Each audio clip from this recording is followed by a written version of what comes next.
Success leaves clues. It's a great quote from Jim Rohn I heard. So today what I wanted to share with you is some lessons I've learned from one of the world's #1 high performance specialists and how that's really helped me mentally, emotionally, and really developing my confidence and moving forward. And if you stay until the end, I have an extra point for you then as well. If you want to connect with me, as always, you can find my social media links in the show notes below as well. So this is a man, Joseph McClendon, that I've talked about before, and I've interviewed him on the podcast. Great man. And he's one of the best high performance specialists on the planet, right? And he's Tony Robbins' lead speaker. Tony Robbins being one of the top names in personal growth in this day and age. And I remember I discovered Joseph at Tony's event, and then I was able to get proximity and go through some of his communities and have an opportunity to work on his team and get a lot of credit from him and him connect with him on social media.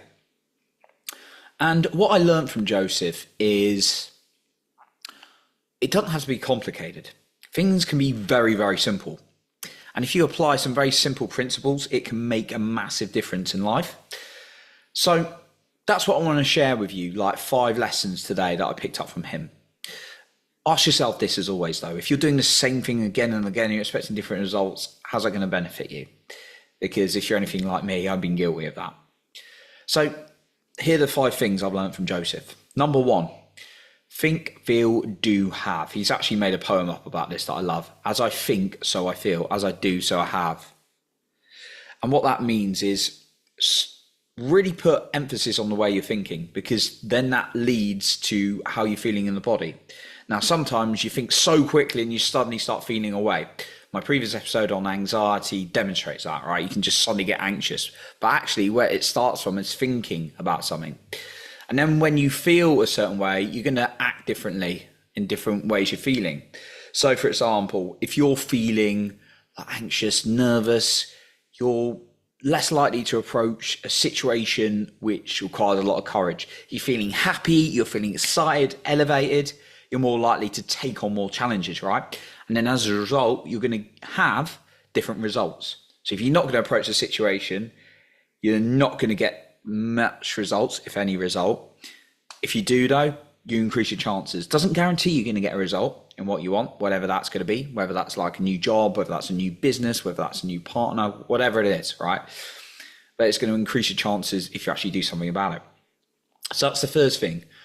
Make an intention every day to focus on your thoughts. A good way to do that, I just like to write them down, jot them down, and then just journal through them, because that's been a really effective way for me. The second thing he's taught me is linking to that one is that you can program your own brain. We're programmed through our life and we don't have a choice, right? We have experiences, we have different relationships with people when we grow up. And I'm not necessarily talking about romantic relationships. I'm talking about your family and your friends and your teachers and guardians and all the people through your early years, right? And a lot of what's going on around you gets programmed into you. The good news is you can program it differently, even if it is a little bit challenging. So linking to what I just said, start focusing about what you want and how you need to be thinking, and then how you start programming your way of thinking. A good way to do is just listen to someone who inspires you again and again. That can be a really effective way. The third one he's taught me, and this is so simple but so easily missed, and I've been guilty of this many times. Focus on what you want, not what you don't want. Sounds very simple, doesn't it? It's like, but as human beings, we have a very survival brain. And particularly when there's lots of fears on things like the news, it's very easy to look at all the dangers and say, I don't want that to happen, I don't want that to happen, as opposed to what you do want to happen. I remember even talking to Joseph himself, very vulnerably in front of the whole group about a relationship I was going through at the time. And I was like, oh, it's going really tough, Joseph, and I'm getting a little bit nervous around this, and a few things are coming up. And he just asked me what I wanted. I wasn't even thinking about that. And this wasn't even too long ago. This is like a year and a half ago. And I'm like going, oh yeah, okay. I want to feel like this, and this, right? And sometimes you might not necessarily get that from a person, even if it's a tough situation to change, right? Or I don't want to be in this job, right? What do you want to do, right? Sometimes it might take a little bit of thought. So that's a really important one. Focusing on what you want, not what you don't want. Some people say I got all these negative thoughts, and it's totally understandable, and sit with them. And it's not about toxic positivity, just ignoring the negative feelings, because even today I had to sit with myself emotionally because I needed to feel it out, right? But then what I needed to do was actually what I did was start focusing on what I wanted. The fourth thing he's taught me is, even though repetition is the mother of skill, praise is the father of skill. And what I mean by that is, the more you praise yourself and feel excited about doing something, the more you want to do more of it. Our nervous system will want to do more of something that we feel good about, right? As opposed to like, oh, I've just worked out, oh, that's exhausting. I've got to do it again tomorrow, right? As opposed to, yes, I'm awesome. I just finished that heavyweight session, that intense run that I just did. I am amazing. I am wonderful. I'm fantastic. Which one of those attitudes is going to encourage you to do something more? Well, of course, it's the second one, right? The fifth one, and this is something he doesn't talk about too much, but it's something I've learned from him in one of the programs he's actually given us to teach. And he's a very generous man. He gives us a lot to sort of like teach, go out there and share people. And that's kindness is a real key in esteem, how we feel about ourselves. And that means kindness to others and kindness to yourself. Why? Because when you're kind to others, you feel like you've got purpose, you feel like you're connecting other people. When you're kind to yourself, you're building a better relationship with yourself. So think about how you can be kind very, very regularly. Even if it's just smiling at someone each day, maybe buy someone a coffee once a week, maybe give to someone homeless once a week. What kindness can you demonstrate, and how can you demonstrate it to yourself and live it? A good way is to look yourself in the mirror and tell yourself you love you, or give yourself a hug each day. Now, I've got a final one. As always, though, if you want to connect with me more on social media, you can find my links in the show notes below.